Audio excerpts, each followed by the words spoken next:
Thank you, Honorable Speaker, for this opportunity to contribute to the Teacher Service Commission Amendment Bill 2024. And I must admit from the start, from the word go, while in my days at the university, the first year and second year, I was a teacher at a secondary school, and I spent many years in the lecture halls at the University of Nairobi and other places. A teacher is always a teacher. Honorable Speaker, the Constitution of Kenya guarantees education as a basic right. Further, Honorable Speaker, Article 237 sets out, establishes the Teacher Service Commission and the functions to register trained teachers, to recruit and employ registered teachers, to assign teachers employed by the Commission for service in any public school or institution, to promote and transfer teachers. Honorable Speaker, Clause 3 of the bill before us requires the Commission may appoint a teacher in an acting capacity for a period of at least 30 days, but not exceeding a period of 6 months. Honorable Speaker, there seems to be something missing in this statement, and I hope the mover, Mr. Honorable Harrow, is in the House. There seems to be something missing here. A teacher can only be a teacher once it's a registered teacher. I want to presuppose that you indicate you meant a teacher to act in an administrative capacity, an administrative position in any public institution. Because a teacher is always a teacher. The only way, there can never be an acting teacher. You only become a teacher once you have got the requisite qualifications and you have been registered by TSC. I'm not so sure what's the meaning of an acting teacher. Did you intend to mean that the PATSC can employ a teacher in acting capacity before they register as a teacher? So that's a normal charm that we'll have to rectify so that we're very clear in our mind that here you are referring to acting in administrative position for a period not at least for that days, but not exceeding 6 months. On that score, if that was the intention, then this is a very progressive bill that is probably long overdue.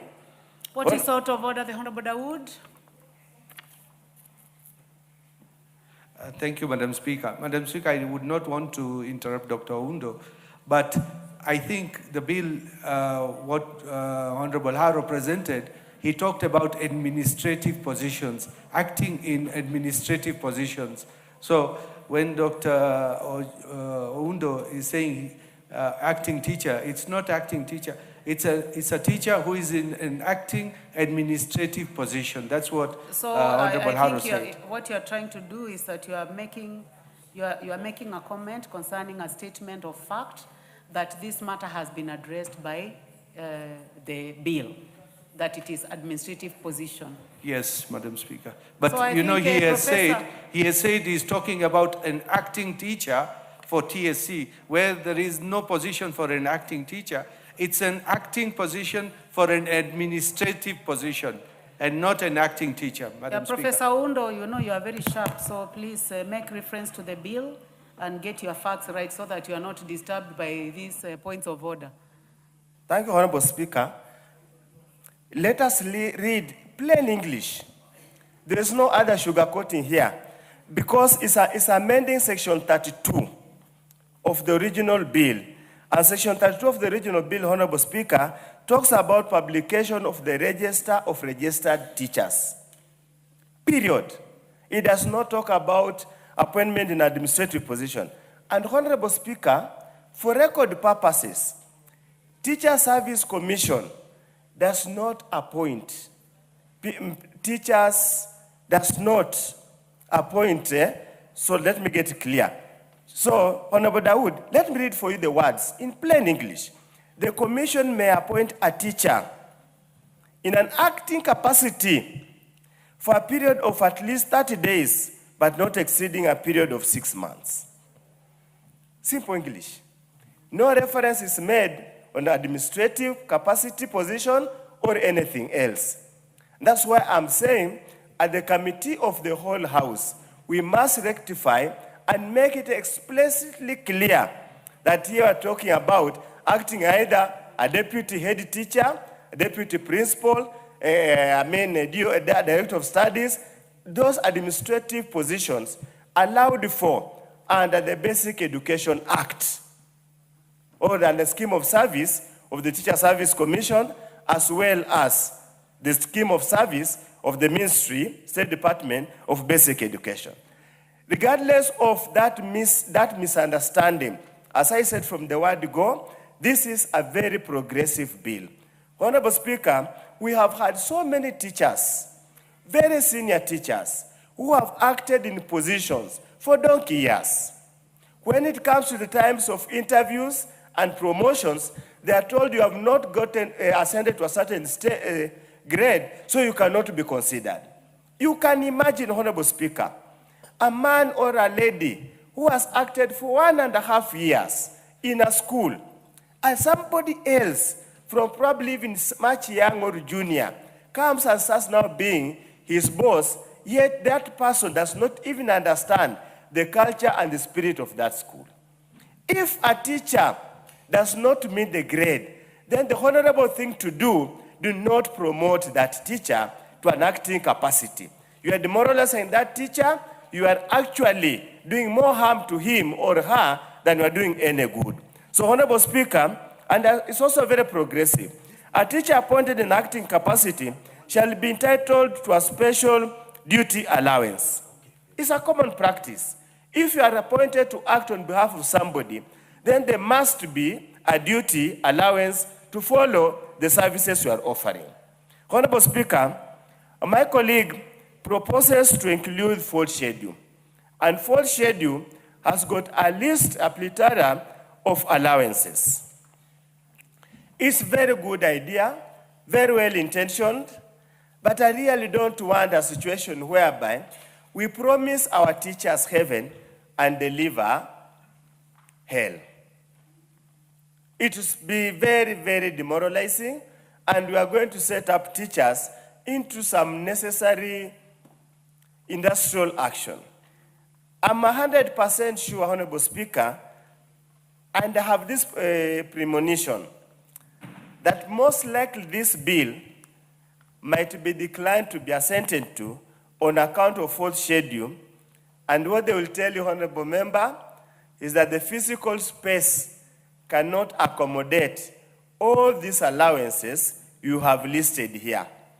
Typically, when you go to shoot, make sure you aim your target. Imagine you have only one bullet left, but you are still young, probably have more bullets. When you have only one bullet left, you make sure you aim very, very precisely so that you don't miss the target.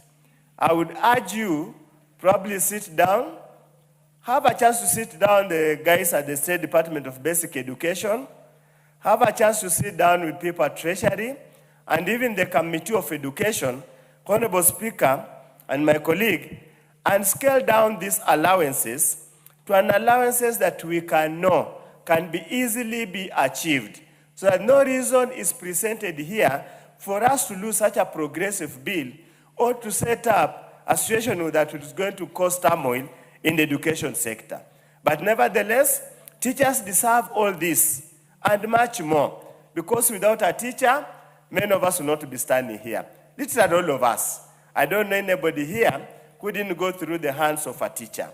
In any case, in every community, especially in rural Kenya, a teacher is such a respected person, is an opinion shaper, is somebody who guides and molds our young people all over this country. I can't remember, Honorable Speaker, there was one time I had a disagreement with my Lasborn many, many years back. The teacher said something else. I thought the answer was different, but he told me very plainly, regardless that probably I was a bit more informed, that Mwalimu is right. You are wrong. We can imagine to the level we revere the teachers all over. It's therefore important, Honorable Speaker, whatever we present to the teachers, must be wins and wins all over. Honorable Speaker, as I conclude, let me go back to the original issue of administration of teachers. The performance of a school, the conduct of a school, and how the boys and girls or learners generally behave squarely depends on the character and technical qualification of the head of institution, be it a HOI in the comprehensive schools or the principal in the secondary and senior schools. I want to address the head teachers here today, the principals and the head of institutions. Remember, the very many boys and girls in your hands literally depends on you for their future endeavors. Their future life depends on you. It's therefore incumbent upon you to take this job, not just a job to give you salary, not just a job to give you prestige in society, but a job sent to you by the Almighty God to execute as part of his endeavor to make the kingdom on this earth a worthwhile kingdom that respects and protects the lives of the people. Honestly speaking, it must prick your conscience, we as parents and we as teachers and board members, that a child comes to school with a certain grade and goes back with a negative deviation. You have not added. Thank you. The Honorable Phyllis Bator, member for Moiben.